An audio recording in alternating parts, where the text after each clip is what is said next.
ॐ अज्ञानतिमिरन्धस्य ज्ञानाञ्जनशलाखया चक्षुरुन्मिलितं येन तस्मै श्रीगुरुवे नमः। नमो ॐ विष्णुपदाय कृष्णप्रेष्ठाय भूतले श्रीमते भक्तिवेदान्तस्वामिन् इति नामिने। नमस्ते सरस्वते देवे गौरवाणी प्रचारिणे निर्विशेषशून्यवादी पाश्चात्यदेशतारिणे।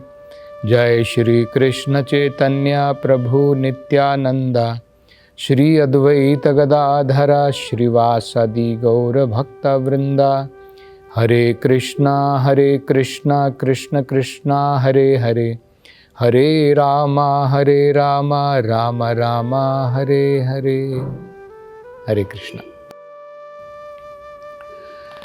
तो जब इस प्रकार से बहुत महत्वपूर्ण निर्देश बड़ी कृपा करके इन महान संतों ने राजा वेण को प्रदान की कि कम से कम एक अवसर हम उसको प्रदान करेंगे कि अगर वो चाहे तो अपने अहंकार को छोड़कर, अपने गलत रास्ते को छोड़कर वो हमारी सलाह मान करके सही रास्ते पर आ जाए और प्रजा की भलाई के लिए काम करे। हमने बड़ी ही कृपा के कारण उसको राजा बनाया है। तो ऐसा सोच करके उन्होंने बड़ी महत्वपूर्ण सलाहें उसे प्रदान की थी। तो अब इसके उत्तर में राजा वेण कहता है, हे संतो, तुम में अभी अनुभव नहीं है, तुम्हारे अंदर में अनुभव की कमी है। और उनको क्या कहता है? बालिशा, तुम लोग बालक के बराबर हो। तो देखिए, बालक जो होता है हमें पता है उसे अनुभव बहुत कम होता है। तो जब वही बालक धीरे धीरे बड़ा होता है तो उसे अनुभव की प्राप्ति होती है, मैच्योरिटी आती है। लेकिन बालक तो बालक होता है। तो ये क्यों कह रहा है ऐसा? क्योंकि इतनी महत्वपूर्ण जो सलाहें दी हैं उसको ये कहकर कि ये तो बालक की सलाह है, इसको कौन मानेगा, ये अनुभव नहीं है। तो आराम से उनकी सलाहों को टाल सके कि मुझे तुम्हारी सलाह की कोई ज़रूरत नहीं है, तुम तो बालिशा हो, तुम्हारे अंदर में अभी अनुभव नहीं है। इसलिए वो कहता है। बाद में कहता है कि तुम उस स्त्री के समान हो जो स्त्री अपने पति को छोड़ करके, उसका पति ही उसकी अनेकों प्रकार की जरूरतें पूरी करता है, अपनी पत्नी की, अपने परिवार की। और मान लो पत्नी जो है पतिव्रता होने के बदले में अगर वो किसी पराये व्यक्ति के साथ में प्रेम करती है तो वो फेथफुल नहीं है, अनचेस्ट है, पतिव्रता नहीं है। तो कहता है कि मैं राजा हूं, तो राजा ही अपनी प्रजा को मेंटेन करती है, उनका भरण पोषण पालन सब राजा करता है।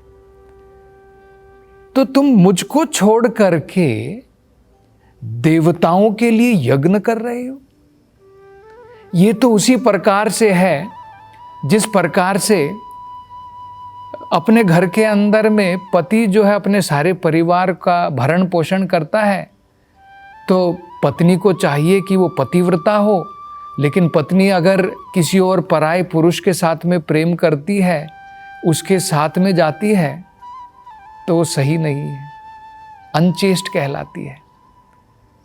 तो कहते हैं कि तुम उसी भांति हो, मेंटेन तो मैं कर रहा हूं, तुम मेरी प्रजा हो, मेरे भरण पोषण में तुम पल रहे हो, लेकिन तुम यज्ञ करना चाहते हो देवताओं के लिए, भगवान के लिए। तो ये जो है उत्तर में देते हुए राजा वेण कहता है। आगे राजा वेण कहता है कि तुम्हें क्या पता नहीं है, राजा जो होता है ईश्वरम नर रूपिणा, वही ईश्वर है मनुष्य के रूप में। देखिए, ये बड़ा महत्वपूर्ण है समझना किस प्रकार से राजा वेण जो है गलत प्रयोग कर रहा है राजा के स्थान का। राजा को वेदों में नरदेव कहा गया है। वो नर के रूप में भगवान का प्रतिनिधि है, भगवान नहीं है। वो भगवान नहीं है, भगवान का प्रतिनिधि है। और कब तक प्रतिनिधि होता है? जब तक भगवान की आज्ञा का पालन कर रहा है, जब तक भगवान की इच्छाओं को अपनी तरफ से उनका आदर करता है तो भगवान का प्रतिनिधि है। अगर मान लीजिए भारत का जो विदेशी दूतावास होता है वो प्रधानमंत्री को रिप्रेजेंट करके दूसरे देश में जाता है। रिप्रेजेंट करके मतलब जो देश चाहता है उसका प्रतिनिधित्व अगर वो करता है तो वो सही दूतावास है। अगर वो अपने देश, उसका देश जो चाहता है उसको छोड़ करके अपना कुछ कहता है तो प्रतिनिधि नहीं है। तो देखिए उसका कहने का अर्थ क्या है? उसका कहने का अर्थ है ईश्वरम नर रूपिणाम, मैं एक नृपा, नृपा का मतलब होता है राजा, एक राजा के रूप में मैं ही ईश्वर हूं। तुम दूसरे ईश्वर को कहां ढूंढ रहे हो? तुम कहां जाकर के किसी के लिए तपस्या कर रहे हो? तुम कहां जाकर के किसी का यज्ञ करवा रहे हो? इसलिए मैंने सब कुछ रोक दिया। क्योंकि किसकी पूजा कर रहे हो, किसकी उपासना कर रहे हो? उपासना तो तुम्हें मेरी करनी चाहिए, क्योंकि ईश्वरम नृपरूपिणा, राजा के रूप में मैं ही तो ईश्वर हूं, तो मेरी उपासना करनी चाहिए। और आगे वो कहता है सर्वदेवो मयो नृपा, केवल ऐसा नहीं कि ईश्वर मैं ही भगवान हूं, वो तो सही है, क्योंकि राजा ही उसके अनुसार भगवान एक नर के रूप में है।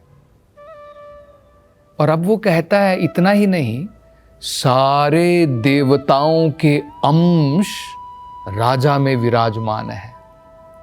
जैसे हम लोग कहते हैं ना कि गाय की पूजा हम लोग क्यों करते हैं? क्योंकि समस्त देवता गाय के अंदर में विराजमान होते हैं।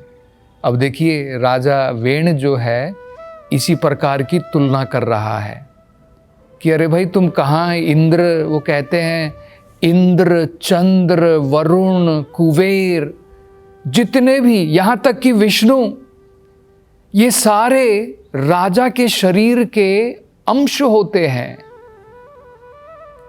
तो राजा के शरीर के अंश होने के नाते राजा ही सर्वोपरि है। सभी देवताओं का सार वो राजा होता है।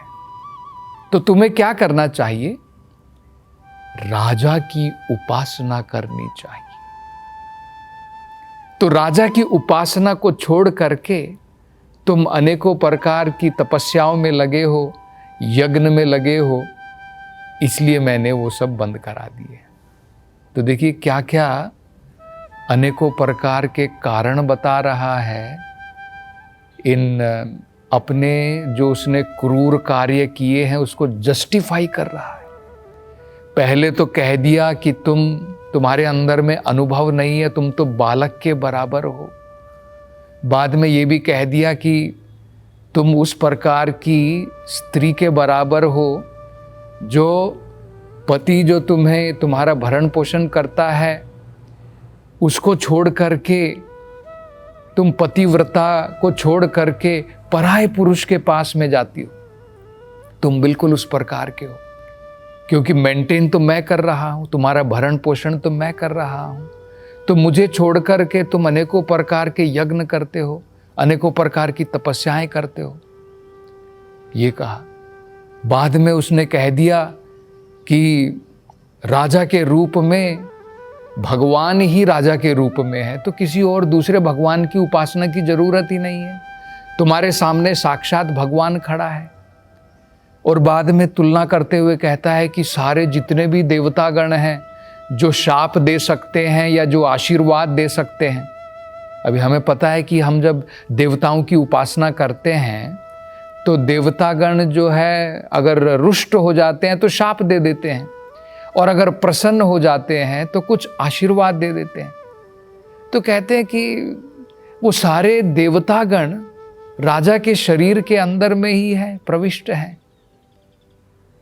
तो दूसरे किसी जो है अन्य देवी देवताओं की उपासना करने की जरूरत ही नहीं है।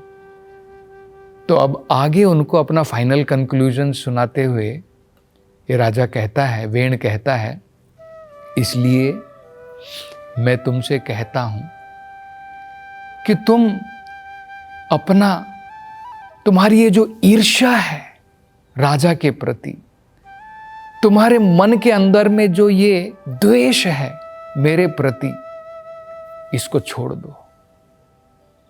और जो तुम अनेकों प्रकार के सामग्रियों के द्वारा जो तुम यज्ञ करते हो, अनेकों प्रकार की सामग्रियों के द्वारा जो तुम उपासना करते हो, वो सभी प्रयोग करके तुम्हें मेरी उपासना करनी चाहिए। और वो देखिए, जैसे भगवत गीता में वो कहते हैं, भगवान ने भगवत गीता में कहा है, मत्तः परतरम न अन्यात्, मतलब मेरे से परम और कोई नहीं है। तो यही राजा वेण जो है अब भगवान की नकल करके कह रहा है कि मेरे से परम कोई नहीं है। भगवत गीता में जैसे भगवान कहते हैं, मत्तः परतरम न अन्यात् किंचित अस्ति धनंजया, हे अर्जुन मेरे से परे, मेरे से ऊपर अब कोई नहीं है। तो इसी प्रकार से अब ये राजा वेण भगवान की नकल करते हुए कहता है कि मेरे से परम कोई नहीं है, तुम्हें और किसी की उपासना करने की कोई जरूरत नहीं है। तो ये बड़ा महत्वपूर्ण प्रसंग हमें समझना है कि किस प्रकार से ये बहुत महत्वपूर्ण है समझना। गुरु भी भगवान का प्रतिनिधि होता है। गुरु को भी कहा जाता है साक्षात हरित्वेन समस्त शास्त्रे। सभी शास्त्रों में कहा है कि गुरु भगवान के बराबर है, साक्षात हरित्वेन। लेकिन इसका मतलब ये नहीं है कि वो भगवान है। उनको जो हम आदर देते हैं, सम्मान देते हैं, वो भगवान के बराबर है।